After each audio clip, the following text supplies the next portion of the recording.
નમસ્કાર, સ્વાગત છે આપ સૌનું આપણા નવા વિડીયોમાં। હાલમાં જ આખું કચ્છ નહીં પરંતુ આખું વિશ્વ એક અભૂતપૂર્વ અદ્વિતીય શિવકથાનું સાક્ષી બન્યું છે, જે કથા લગભગ તાજેતરમાં જ પૂરી થઈ છે અને તેના પછીનો સિનારીઓ અને પછીનું દ્રશ્ય તમે મારી પાછળ જોઈ શકો છો। કેટલો વિશાળ મંડપ, કેટલી જનસંખ્યા, કેટલા ભાવિકો ભક્તો અહીં આવ્યા અને આ શિવકથાને તેમણે સાંભળી અને પોતાના જીવનને તેઓએ ધન્ય કર્યું। આપણે સૌ જાણીએ છીએ અને મેં એક વિડીયોમાં પણ એ વાતની તમને જાણ કરી છે અને આપણે જોયું પણ છે કે અહીં આજુબાજુ 12 જ્યોતિર્લિંગની પ્રતિકૃતિ તૈયાર કરવામાં આવી હતી। હવે અહીંયા ભીડ ગળવી જે છે એ તો અતિશય હતી અને ચાન્સીસ એ પણ છે કે આપણે બધા જ્યોતિર્લિંગ સુધી પહોંચી ન શક્યા હોઈએ, કદાચ પહોંચી ગયા હોઈએ પણ જે મુખ્ય જ્યોતિર્લિંગમાંનું એક જ્યોતિર્લિંગ જે હાલના ટાઈમમાં બહુ ફેમસ થયું છે એવું કેદારનાથ કદાચ આપણે અંદરથી નહીં જોયું હોય।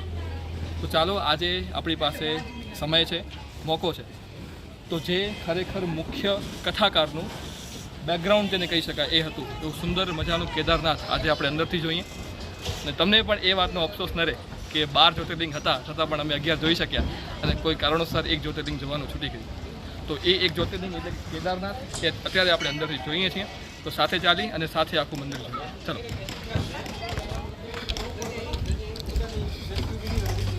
હા, મંદિરમાં અંદર જવાથી પહેલાં હજી એક દ્રશ્ય તમને દેખાડું, જે મેં શરૂઆતમાં તમને દેખાડેલું જ છે કે કેટલું મોટું મેદાન, કેટલું ખાલી લાગે છે અત્યારે અને એ વાત એ બાબતની પણ સાબિતી છે કે કોઈ પણ તહેવાર હોય, કોઈ પણ ઉત્સવ હોય ને એ કોઈ પણ ડેકોરેશનથી તો શોભતું જ હોય છે પણ ડેકોરેશનને માણવાવાળા વ્યક્તિઓથી વધારે શોભે છે।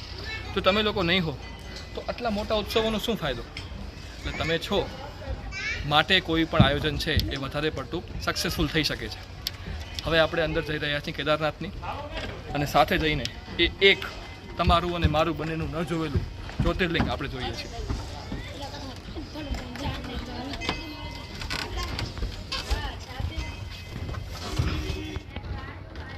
કારીગરી છે એ અન્ય મંદિર જેવી જ છે, સુંદર છે। હવે આપણે મંદિરની અંદર પ્રવેશ કરીએ છીએ અને આપણે આતુરતાનો અંત આણીએ છીએ કે જે એક જ્યોતિર્લિંગ તમે જોયું નથી એ આપણે જોઈએ છીએ।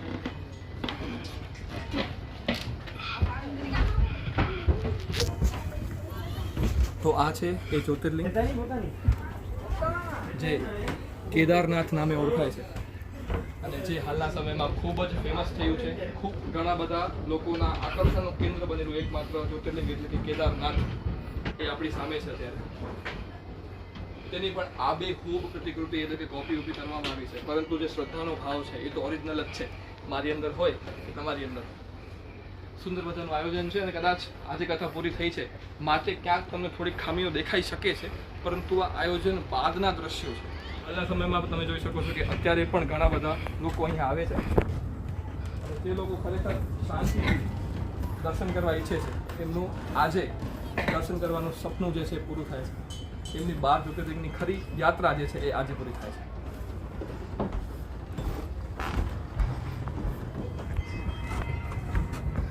તો આ હતું આપણું 12મું જ્યોતિર્લિંગ એટલે કે કેદારનાથ અને કેદારનાથ નીચે હું અને તમે અત્યારે ઊભા છીએ અને ફાઇનલી આપણા 12 જ્યોતિર્લિંગના દર્શન અહીંયા પૂરા થાય છે। Thank you so much for watching.